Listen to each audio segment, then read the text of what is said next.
Welcome back. We're joined now by Richard Lee. He's the music director and conductor for the East Texas Symphony Orchestra. Thank you so much for swinging by here today. It's always a pleasure. It's always a pleasure for us. So I hear y'all have a concert coming up this Friday. What is Saturday. It? Saturday. Don't come Friday. We'll be rehearsing. We won't be good yet. But yes, Saturday at 7:30 at the Cowan Center. It's called A Little Night Music.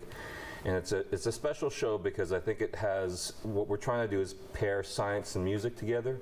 So we've got images of spatial phenomena, northern lights, solar flares. There you see the solar flares set to music.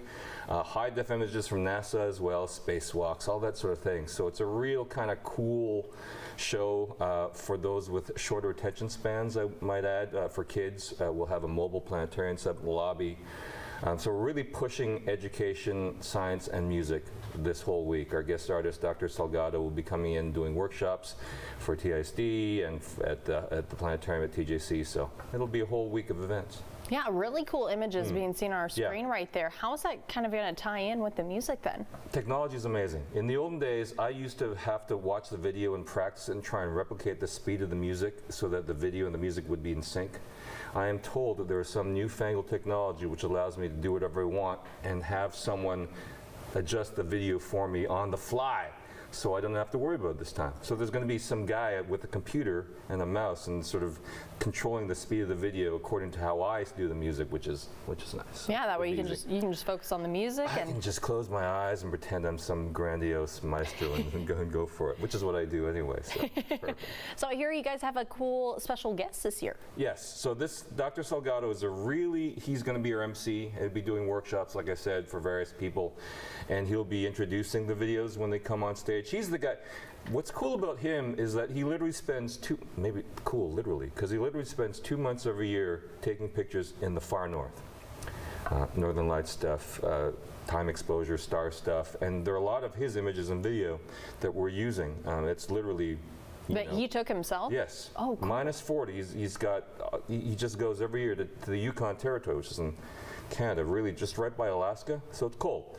And he goes in the dead of winter, and a lot of the imagery of the Northern Lights, for example, you're going to see on Saturday, is from his own sourcing. It's his own art, which is the most amazing thing. And the Northern Lights are amazing. Yeah, I feel like that's always something on everybody's bucket list, right? It is, right? Well, yeah, and it should be because I've only seen them once. I'm from Canada, but even in Canada, they're not very common. You have to be lucky, and you have to be pretty far north. It doesn't seem real.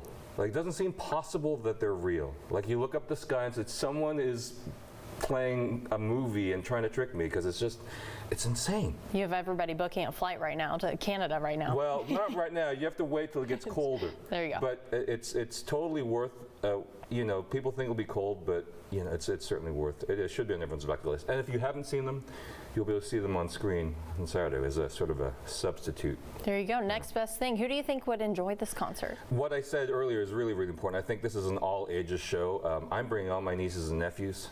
And I'm always afraid to do that for some of my concerts because they're like 5, right?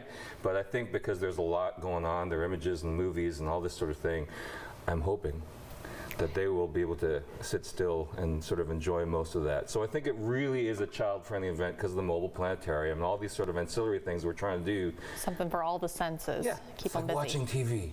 Right, with great music. There you go. Yeah. So how can we get tickets then? ETSO.org is the best portal, Cowan Center box office, but there's a clear link to get tickets via the ETSO website. I know tickets are selling reasonably well, so if you want good seats, I'd recommend sooner rather than later. All right, Richard, thanks so much for stopping by.